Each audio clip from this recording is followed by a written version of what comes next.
I just posted a video yesterday, just making some comments on my understanding of the Emerald Tablets of Thoth for a friend of mine. And it was a pretty short video. I haven't looked at this for a long time, but it caused some things to pop up, and he pointed out a few more things that I would like to make note of. My name is Dan Paulson. Welcome to the video. I'm not going to do a big thing on this. I want to talk about why that is. I don't want to get into this at all, but there is fun stuff in here. Take a look at this.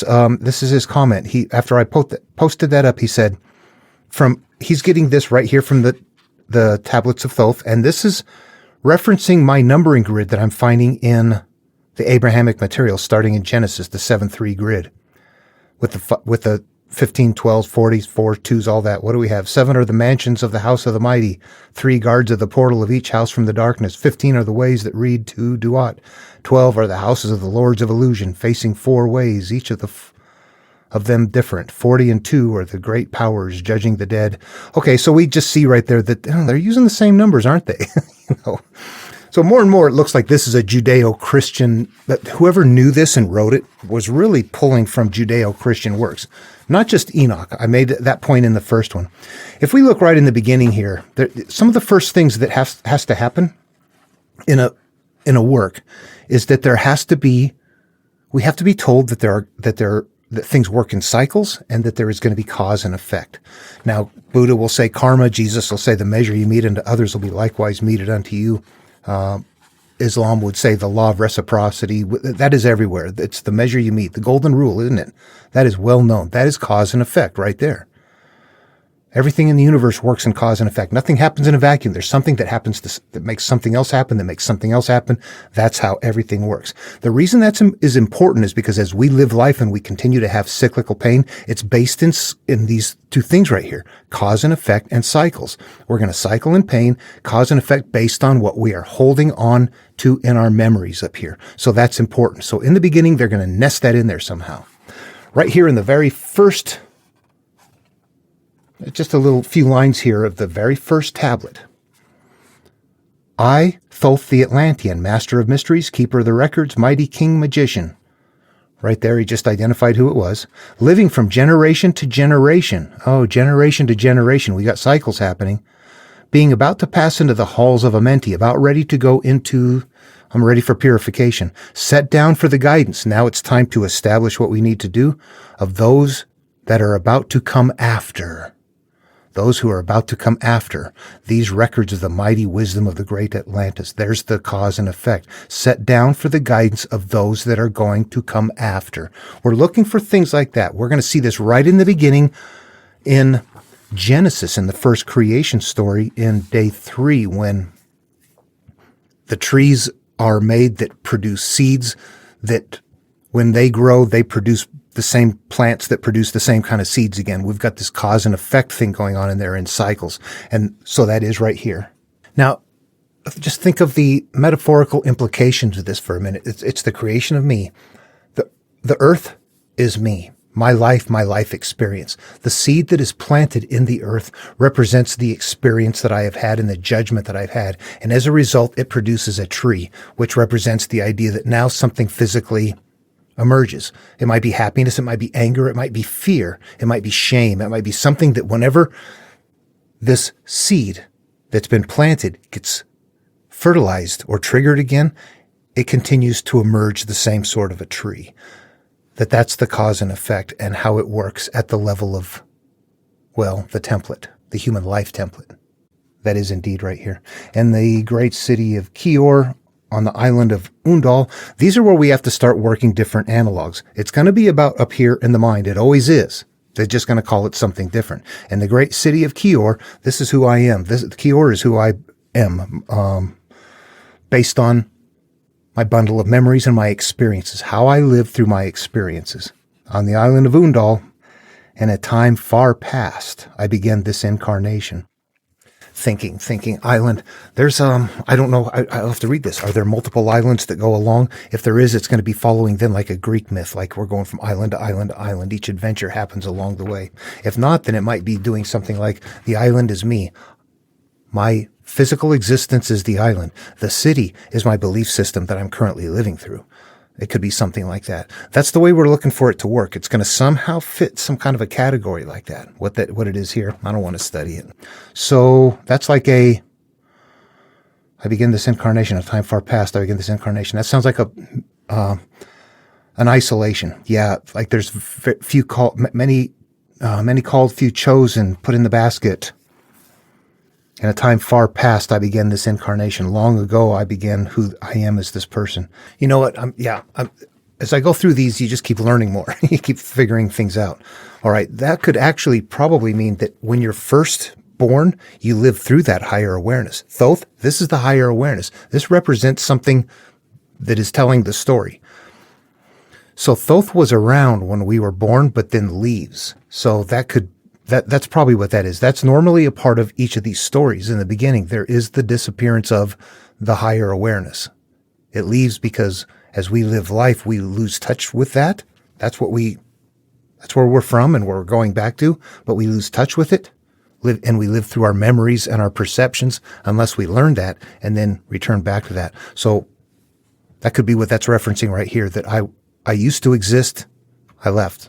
You move on. That's a common teaching. Look at this. And first, you know what? I realize I talk with the tone of like, here is how it is. This is what I want everybody to know. This is all theory. This is what I see.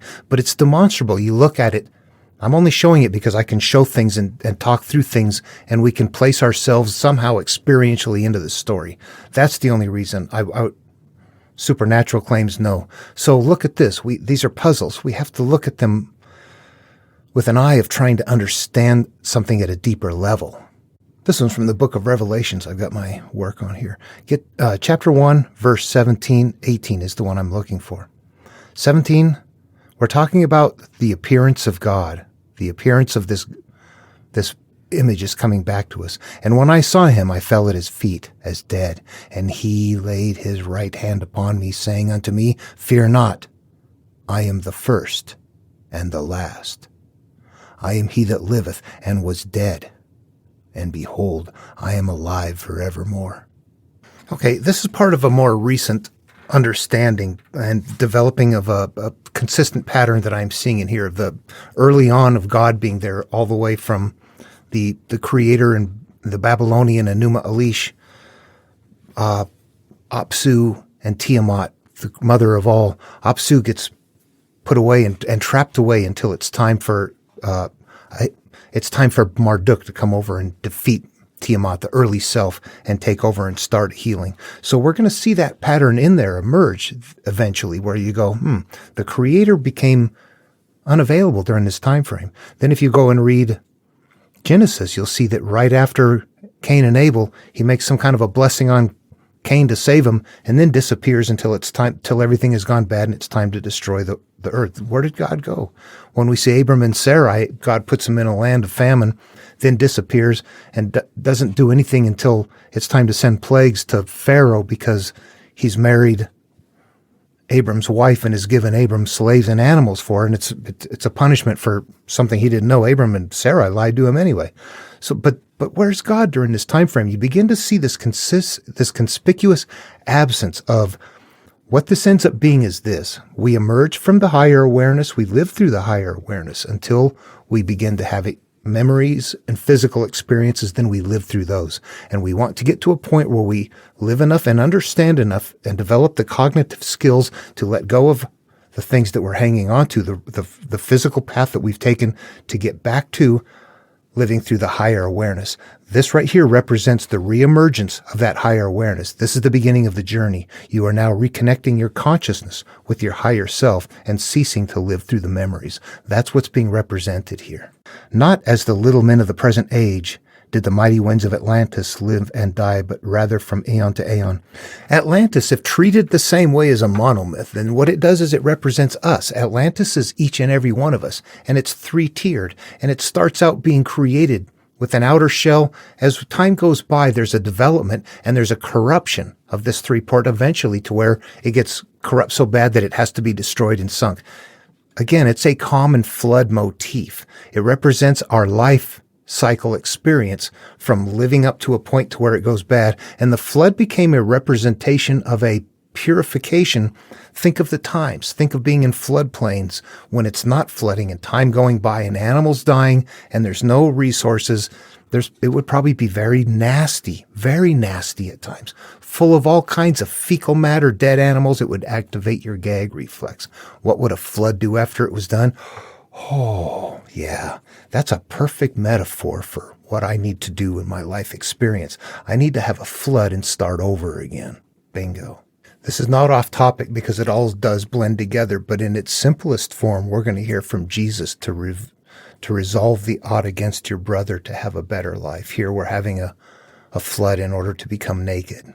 So not as the little men of the present age did the mighty ones of Atlantis live and die. So everybody that lived in the pure place, we got corrupt, died, but rather from eon to eon, cycles again, did they renew their life in the halls of Amenti, where the river of life flows eternally onward. The halls of Amenti are the mind, the river of life. Creation story number 2, Eden, God created a Eden and a river flows out from Eden, and from there rivers flow out 4 more that go different directions. We've got the different directions here, all of it. Now for a time I descend, and the men of Chem they shall know me no more, but in a time yet unborn. So this is the higher awareness. I want to say something else.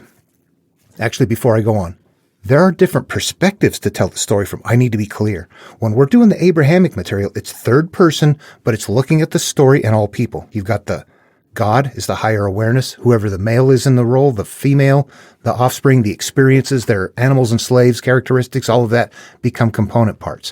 When you get to this, it's not working that way. This is also telling the story, but it's telling it from the perspective of Thoth, which is who? That's the higher awareness. This is being told from the perspective of the higher awareness. Okay, so that's why it says, now for a time I descend, and the men of Chem shall know me no more, but a time yet unborn will I rise again, mighty and potent. So this is where it's telling me that in my youngest age, I lost connection with my higher awareness, but later on, I will rise again, mighty and potent, requiring an accounting of those left behind me. Yeah, previous life experiences, you've had it. We're going to get down here where it says something like, I, even from beyond time and from beyond death, will I return, rewarding or punishing as ye have required, as you have requited your trust. What does that sound like? It should sound like this is common. Reward or punishment. I will return from beyond, giving reward or punishment as you have requited your trust. I will bless those who bless you, and I will curse those who curse you. How about in the Tao Te Ching from Lao Tzu? Yet mystery and manifestation arise from the same source. This source is called darkness, darkness within darkness, the gateway to all understanding. Good and bad all come from the same place. So what we're going to do is find that this is going to be maintaining that, but when you go from place to place, if it's maintaining the teaching, what they're changing is the analogs. The template's going to stay the same. The stories are going to be different. The analogs are going to change. By that, you might go to some place in Genesis really early on and find out naked's a good thing to be. You want to be naked. That's spiritually. You might get downstream from that and go, we got to stop. Okay, we don't want to do that anymore. People think naked's a bad thing. We can't be teaching naked is a good thing to be. So what do? We change that up to now we've got pure white robes or dirty robes. Or we're wearing linen or sackcloth or something like that. There's going to be a different differentiation in how we're covering ourselves. Those are analogs that are all going to be meaning the same thing. I am covered under shame, pain, hurt, something. Naked, clothed. Dirty clothes, clean clothes. All of those, you have to start going, God, there's so much to figure out. You get into the Gospel of Thomas, what are we doing? We're back to taking clothes off again, aren't we? How do you get your field back? How do you get your space back? Stripping your clothes off like little children and putting them under your feet. Taking off your garments that you cover with and standing on top of them, your pain, your shame, and all of that. You're going to get your place back when you can do that, when you can strip naked and stand on top of the stuff that hurt you. Put it under you. It should elevate you. That shame, the pain, the hurt, the judgment, all those things, once resolved, you've now stripped yourself naked. So that's where it becomes difficult. You get into something like this, they're not using terms like that at all. It's going to be something completely different. So it becomes so thick and so dense. Think that there's been thousands upon thousands of people in their own artistic way, in their own artistic time, creating stories on that. And in their culture and in their time, they're going to be using elements that are going to be foreign to us. So it's easier, because it becomes so big, to focus on one area. Genesis is huge. In fact, all of Abrahamic stuff, I can see variations going on there. I need to focus on it. But there's another reason right here that I just am really against this particular teaching, despite the fact that it might have the right teaching in it. It's because it says things like this. This is how they're trying to source the material. And I realize it's not true, but this is what they're saying. For some 16,000 years, he ruled the ancient race of Egypt. They're talking about Thoth. From approximately 50,000 BC to 36,000 BC. At that time, the ancient barbarous race among which he and his followers had settled had been raised to a high degree of civilization. Thoth was an immortal, that is, he had conquered death, passing only when he willed, and even then not through death. His vast wisdom made him ruler over the various Atlantean colonies, including the ones in South and Central America. When the time came for him to leave Egypt, he erected the Great Pyramid over the entrance to the great halls of Amenti, placed in it his records, and appointed guards for his secrets from among the highest of his people. In later times, the descendants of these guards became the pyramid priests, while Thoth was deified as the god of wisdom, the recorder, by those in the age of darkness which followed his passing. In legend, the halls of Amenti became the underworld, the halls of the gods where the souls passed after death for judgment. Okay, so Thoth was a part of Egyptian culture, but they're trying to make it sound like Thoth came from Atlantis and helped create Egyptian culture. Did that happen? No. Okay. I'm gonna read some more fun stuff down here. But now is a word to how these mighty secrets came to be revealed to modern man after being hidden so long. Some 1,300 years BC, Egypt, the ancient Kem, was in turmoil, and many delegations of priests were sent to other parts of the world. Among these were some of the pyramid priests who carried with them the emerald tablets as a talisman by which they could exercise authority over the less advanced priestcraft of races descended from other Atlantean colonies. The tablets were understood from legend to give the bearer authority from Thoth. The particular group of priests bearing the tablets immigrated to South America, where they found a flourishing race, the Mayas, who remembered much of the ancient wisdom. Among these, the priests settled and remained. In the 10th century, the Mayas had thoroughly settled the Yucatan, and the tablets were placed beneath the altar of one of the great temples of the sun god. After the conquest of the Mayas by the Spaniards, the cities were abandoned and the treasures of the temples forgotten. It should be understood that the Great Pyramid of Egypt has been and still is a temple of initiation into the mysteries. Listen carefully. Jesus, Solomon, Apollonius, and others were initiated there. It should be understood that the Great Pyramid of Egypt has been and still is a temple of initiation into the mysteries. Jesus, Solomon, Apollonius, and others were initiated there. Oh, really? The writer, whoever this is, Dorial, somebody called Dorial, who has a connection with the Great White Lodge, which also works through the pyramid priesthood, was instructed to recover and return to the Great Pyramid the ancient tablets. This, after adventures which need not be detailed here, was accomplished. Before returning them, he was given permission to translate and retain a copy of the wisdom engraved on the tablets. This was done in 1925. So that's that secret. That guy's like, you see, if you pause on that real quick, he's got like a green tablet on there he's trying to copy off of. That's supposedly, this is when we're regaining access to the secret knowledge. That was done in 1925, and only now has permission been given for the part to be published. Who gave permission for it to be published? Yeah, this is just conspiracy out the yin-yang. It is expected that many will scoff. Yeah, what is that? No, something Sherlock thing? Yet the true student will read between the lines and gain wisdom. If the light is in you, the light which is engraved in these tablets will respond. Suddenly, that's the one part that makes sense. If you can figure it out, it's there. However, they sourced it in such a basket case place that it like gives support to all the pyramid theorists and everything like that. It kind of fits into the category of let's grab the most basket case theory on that is on the planet. That the world was obviously settled by gods and creatures and giants, and the civilization was grand, and everything is reduced to what we see now, but all those secrets are still there and everything. I'm like, yeah, come on. But as you go through here, I will, from beyond death, I will return, rewarding or punishing you. Bless those who bless you, curse those who curse you. The material is here. They just put it in a package that is so nasty, I don't like the taste of it. I don't like the taste of this whole history of where that comes from, because it's such baloney. It just really is. It is really believed by many people. It's thought of, it's sought after. But if you listen to him, you get the same kind of thing. I made mention that Jimmy guy. Jimmy, I looked it up, and now I can't remember again. I was going to say Stay Bright. I'll think of it in a second. Jimmy. Bright Insight. That's it. Bright Insight. Okay. You listen to him, 2 minutes. It sounds like I'm listening to a greasy used car salesman.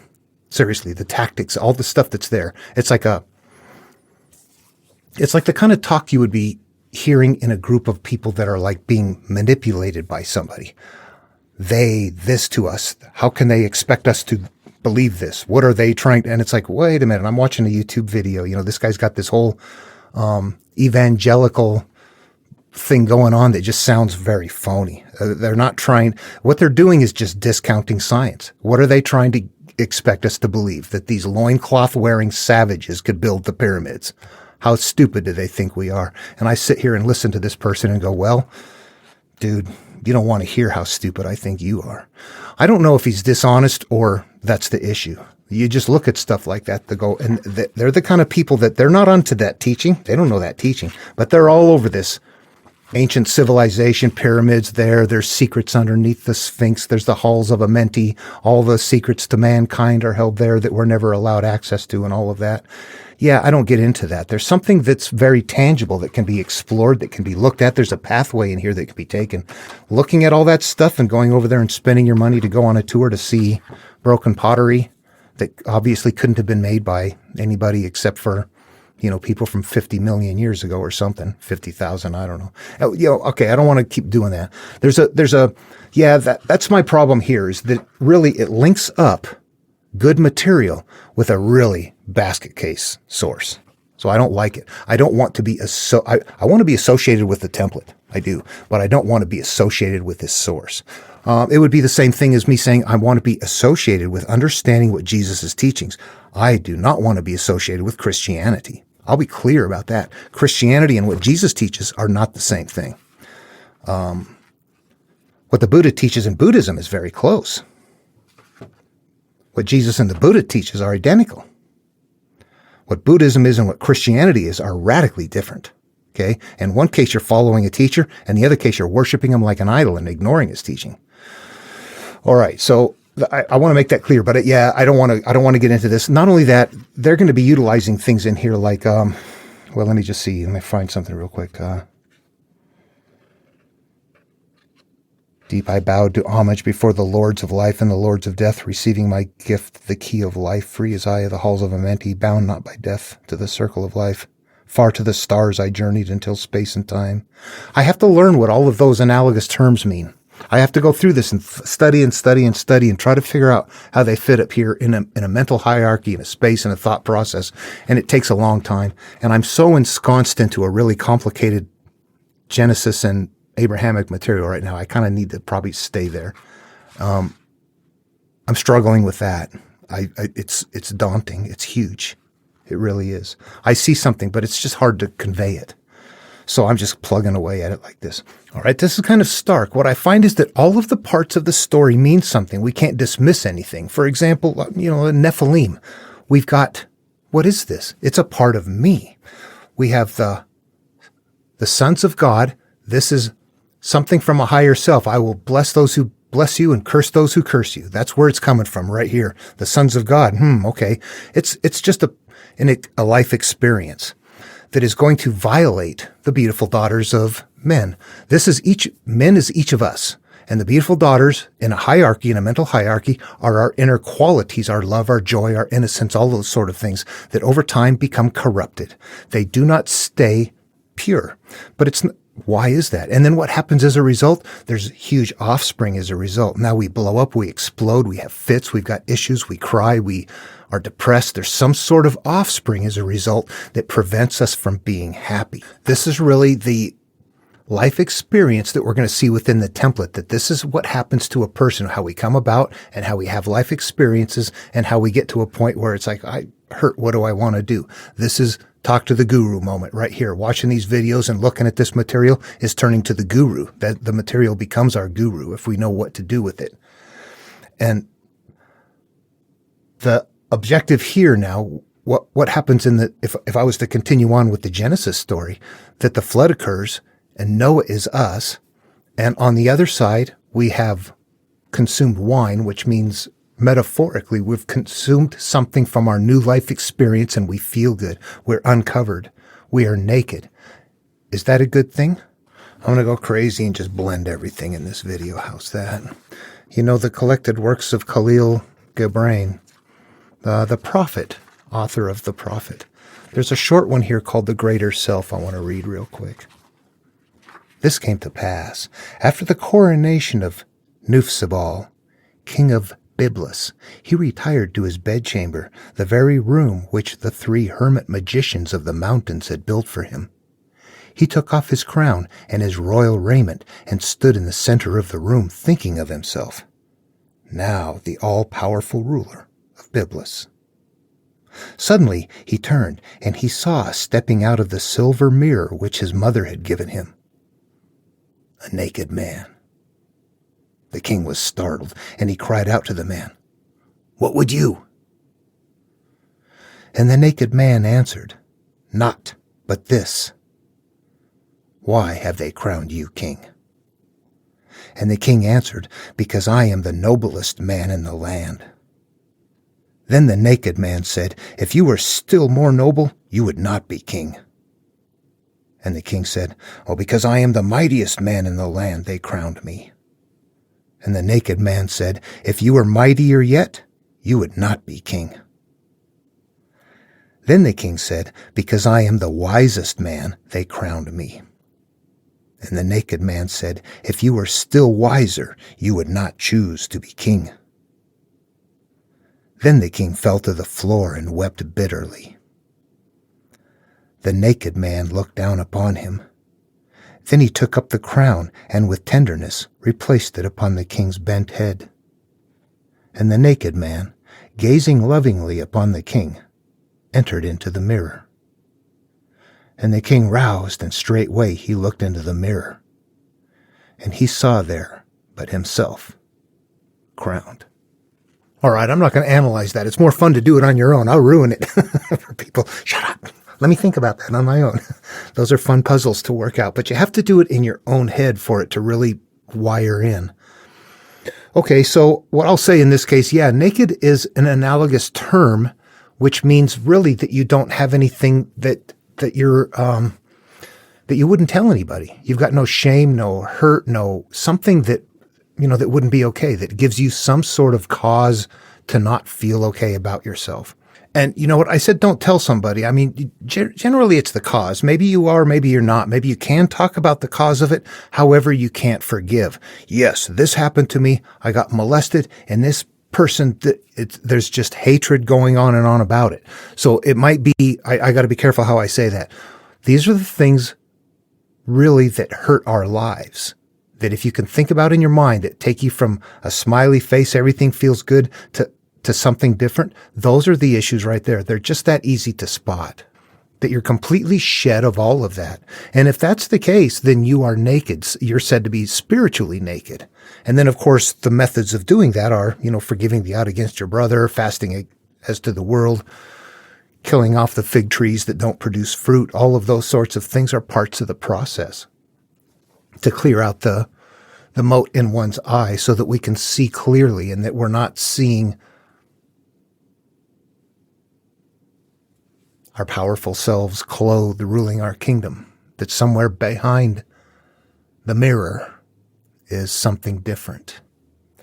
Okay, well, you know what? I kind of ranted all over the place on this one. I don't like the association because of certain things where people, I think, are led astray, or somebody is either very dishonest or, yeah, anyway. You know what? That's just the way the world works. People like that, they want to get into all of that, into the conspiracy theories and all that sort of stuff. You know, I've noticed at some point that you can see shows where stargates are part of that lore of UFOs and things like that now. But when does that come about? After a movie Stargate comes about, that you can see how things get introduced into the culture from other sources. And the same here. You look through it, it doesn't take very much. You start to look at it and going, boy, I see vestiges of that from all over the place. However, how you say it comes about is so weird, I can't go with that. Yeah, that was too much for me. So I can find this material in a lot of places. And Abraham's got that numbering grid. Boy, that thing is solid. I just can't figure it out completely. I need to keep at it. Stefan, thanks. I appreciate it. This was a nice sidetrack to go off on. It really does illustrate the size of it, the scope of it, doesn't it? Phew, it's mind-boggling. And I appreciate your comments. You're finding that and passing it along and generating this second video. Yeah, I did not realize that. I wasn't going to read it. To have that in there is like, phew, yeah. You can see the influence there, the Judeo-Christian influence, absolutely. He knew something. But at some point, you can see where there are patterns. I've got some apocryphal material up on the shelves. You can see where, in bits and pieces of it, it existed. In other places, it did not at all exist. They're just letters. At some point, when it's that conceptual thing you have to understand. It's a human life cycle. Everything that you're trying to interpret is about you or your life experience, your immediate life experience, not somebody else's life experience, not the world's life experience, but yours. Creation is the creation of each person. That's missing from here too. There's not a creation story. Well, maybe there is. I'm not going to read through it. Okay. I shouldn't say that. I didn't see one right up front. What it looked like is it's time for the return. I was gone. Now it's time for me to come back. It sounded, what? Like Revelation, didn't it? I am he that liveth and was dead. That's the higher awareness. I was first here and then I disappeared. And behold, I am alive forevermore. I am back now. You came and got me. That's it. We've turned the corner. And I have the keys of hell and of death. There you go. Okay, and despite the fact that it's at the end of the video, I have to admit that I sat here before finishing it off and I read ahead a little bit, and I see it's jumping into quite a bit of stuff that is actually sequencing along that I wasn't even aware of. We're not ready to start the journey yet. There's things like right on the next page where it's like, grew I there from child into manhood, being taught by my father the elder mysteries until in a time there grew within the fire of wisdom until it burst into a consuming flame. You know, things like this come to me as I'm editing and I put them in. You know what else this is? This is the story of Jason, the voyage of the Argo. Jason, as an infant, his uncle killed off his father and took over the land. And Jason, who was going to be heir, and he was not going to be, I mean, the king was going to kill him to make sure that he wouldn't come back. But he was saved out, and he actually lived his life, early life with Chiron, who taught him all the ways. It was like the ways of the temple in Greek myth. Grew I there from child into manhood, being taught by my father the elder mysteries until in a time there grew within the fire of wisdom until it burst into a consuming flame. Okay, so what's happening here is time is going by. That's a common element. Let me jump down ahead a little bit. Chosen was I from the sons of men, taught by the dweller, so that his purpose might be fulfilled, purposes yet unknown to the womb of time. I just caught something there. Let me bounce on this for a little bit. This is from the Enuma Elish, Babylonian. That just popped up. Let's repeat that.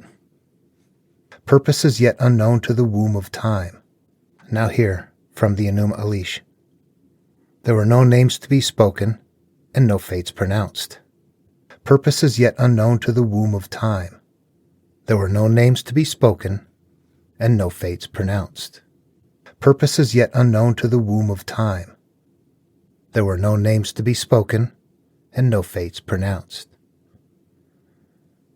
Do you see it? In the Tao Te Ching, I would hear it this way.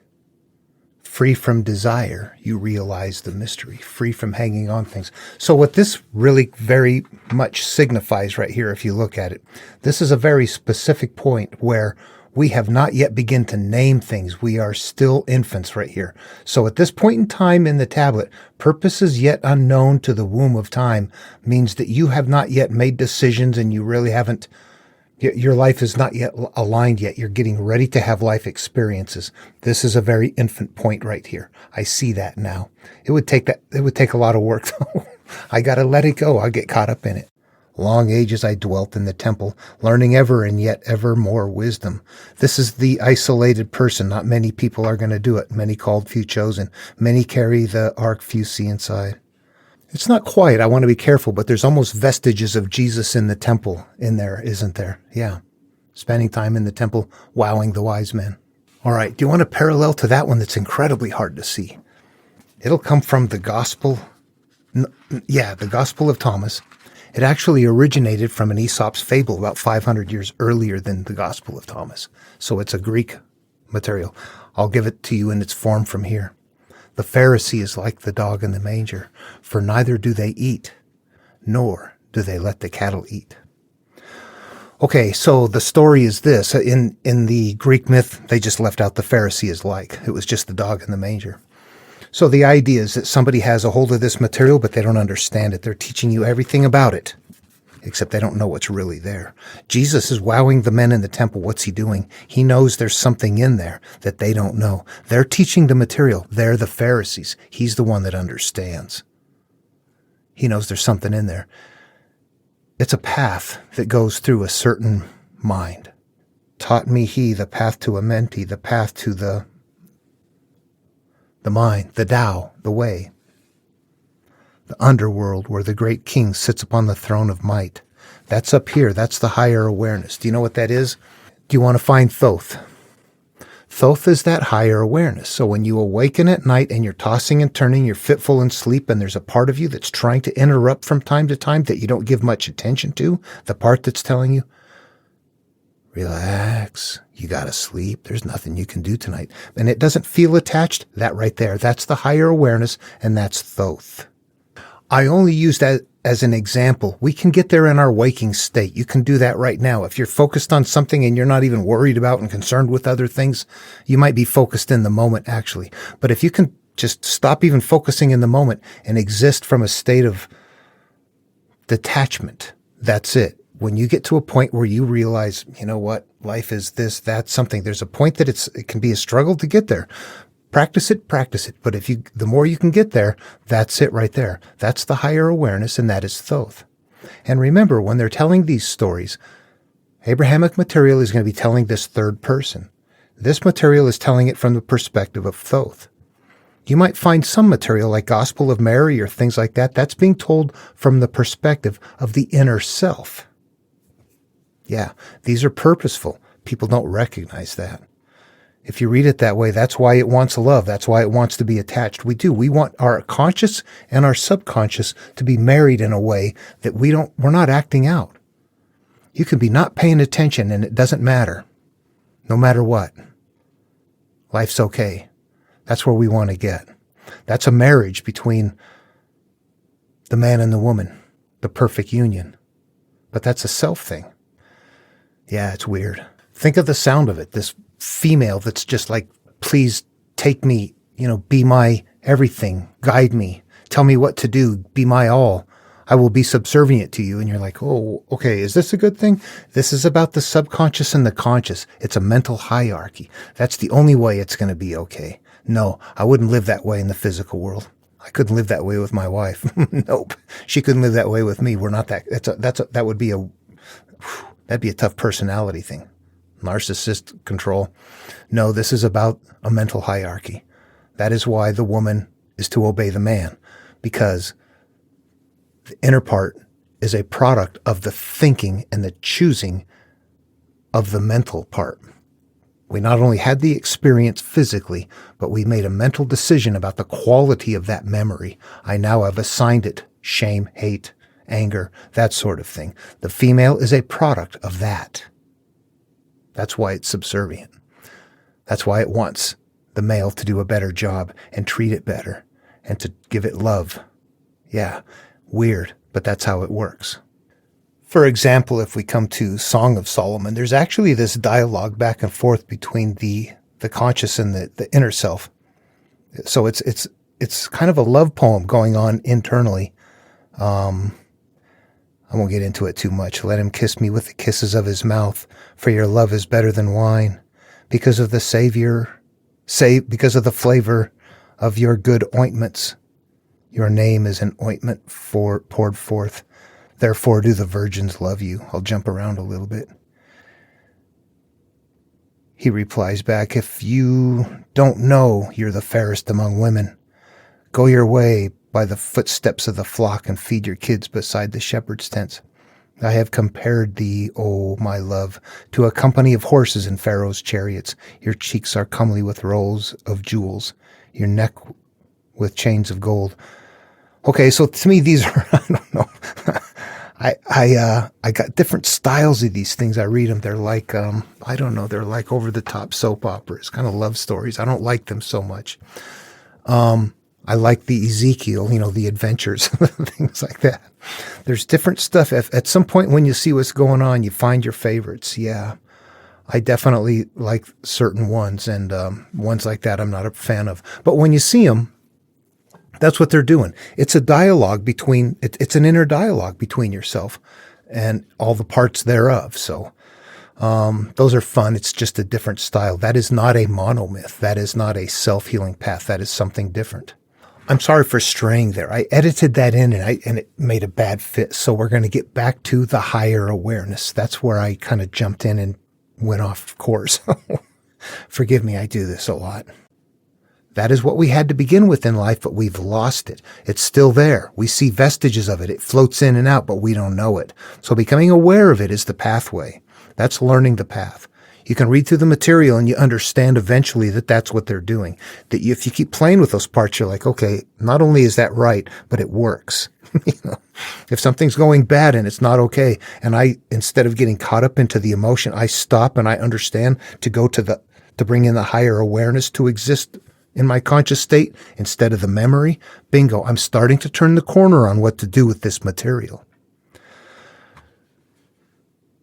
So the return is that right there. The return is that higher awareness right there. Okay, so there's a lot more to it. Again, I haven't given it a fair shake, not at all. Please don't think that I have. But I can't. There's too much. There's too much. The end of the movie, the Indiana Jones in that warehouse, I feel like a little kid. I'm still looking in the window. I'm like, oh my God, what do I do? Yeah, there's a lot out there. It's probably not that bad. I think I've cracked into quite a bit, actually. So it's not quite as bad. It was that bad at one time. I think I've opened up a lot of boxes and seen that a lot of them have the same prize inside, just in a different box. If you made it this far, you probably don't mind hearing this. That's the same thing as saying there are many roads outward that lead to destruction and just, one through the narrow gate. I'm not quite sure what that is. I paraphrased that pretty badly. But that's the idea that all of these things that we're doing all look outward. All the interpretations and all of the teachings that are framed on this template, all of them look outward. There's one way that looks inward if you can see it. All right. Comments, questions, feel free to put them below. I'll see you in the next video.